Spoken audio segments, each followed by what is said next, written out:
आमतौर पर black hole दिखाई नहीं देते हैं। कहा जाता है कि उनमें गुरुत्वाकर्षण इतना ज्यादा होता है कि वे प्रकाश तक को अपने अंदर खींच लेते हैं। इसलिए प्रकाश या किसी भी तरह की विद्युत चुंबकीय तरंग उससे हम तक नहीं पहुंच पाती है।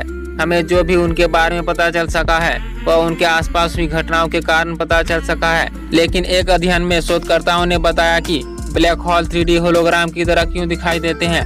पिछले साल ही दुनिया को ब्लैक होल की पहली तस्वीर उपलब्ध हो सकी थी, लेकिन इस शोध के मुताबिक वैज्ञानिकों को लगता है कि जो हमें एक ब्लैक होल की तरह दिखाई देता है वह वास्तव में एक 3D होलोग्राम की तरह का वर्णन हो सकता है। ब्लैक होल के आसपास से आने वाली रोशनी से ही उसका आभास होता है। उसकी सीमाओं पर होने वाली घटनाएं ही उसके बारे में जानकारी देती है। इस सिद्धांत को एक वजह से और बल मिल रहा है। यह ब्लैक होल को लेकर आइंस्टीन के सापेक्षता के सिद्धांत और क्वांटम सिद्धांत में मतांतर को दूर करता दिखाई देता है। जहां सापेक्षता का सिद्धांत ब्लैक होल को एक बिना जानकारी वाली सरल वस्तु बताता है, तो वहीं क्वांटम भौतिकी की राय अलग है। जेकब वैकेंस्टीव और स्टीवन हॉकिंग का दावा है कि क्वांटम भौतिकी के अनुसार ब्लैक होल बहुत ही ज्यादा जटिल सिस्टम होते हैं। उनमें जटिलता बहुत ज्यादा होने का मतलब होता है कि उनमें अधिक एंट्रोपी होती है, इसलिए उनमें बहुत ही ज्यादा जानकारी होनी चाहिए। फिजिकल रिव्यू में प्रकाशित इस शोध में सुझाया गया है कि होलोग्राम की तरह ही ब्लैक होल की सारी जानकारी एक दो आयामी सतह पर जमा हो जाती है, जो एक त्रिआयामी तस्वीर की तरह दिखाई देती है। इस तरह के खगोल पिंडों की पुष्टि क्वांटम थ्योरी से होती है। ये अपने अंदर दो आयामों में ही बहुत सी जटिल जानकारी समेटे होते हैं और बहुत ही जटिल होते हैं।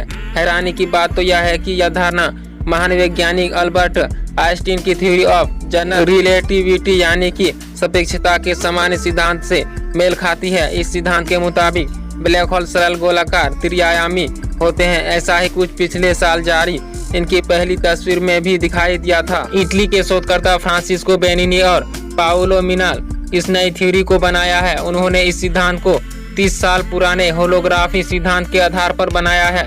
उनका कहना है कि यह सिद्धांत बताता है कि गुरुत्व के एक स्पेस के क्षेत्र में बर्ताव की दूसरे तरीकों से भी व्याख्या की जा सकती है। यह बर्ताव उस क्षेत्र के केवल किनारे पर स्थित है और इसमें एक आयाम कम होगा। शोधकर्ताओं का दूसरे तरीके मतलब होलोग्राफ व्याख्या से ही है।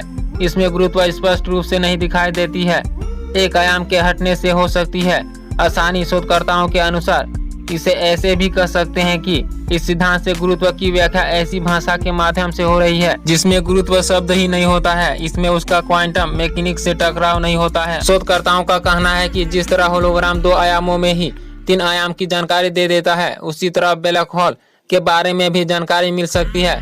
शोधकर्ताओं ने इस सिद्धांत को ब्लैक होल पर लागू किया है। उनका कहना है कि ब्लैक होल के 2 आयाम हैं जहां गुरुत्व गायब हो जाता है, लेकिन वे त्रिआयामी वस्तु पैदा करते हैं। ब्लैक होल की जटिलता समझने में पहला कदम यह एक तरह से सामान्य सापेक्षता और क्वांटम मैकेनिक्स के बीच टकराव से बचता सिद्धांत लगता है। लेकिन शोधकर्ताओं को लगता है कि यह इन रहस्यमयी वस्तुओं को गहराई से समझने के लिए पहला कदम हो सकता है और इससे यह भी पता चल सकता है कि क्या होता है जब क्वांटम मैकेनिक्स सामान्य सापेक्षता से आगे जाती है। आज की वीडियो में इतना ही। ऐसे ही हमारे चैनल को लाइक करें, सब्सक्राइब करें और ज़्यादा से ज़्यादा शेयर करें और बने रहें हमारे साथ। धन्यवाद।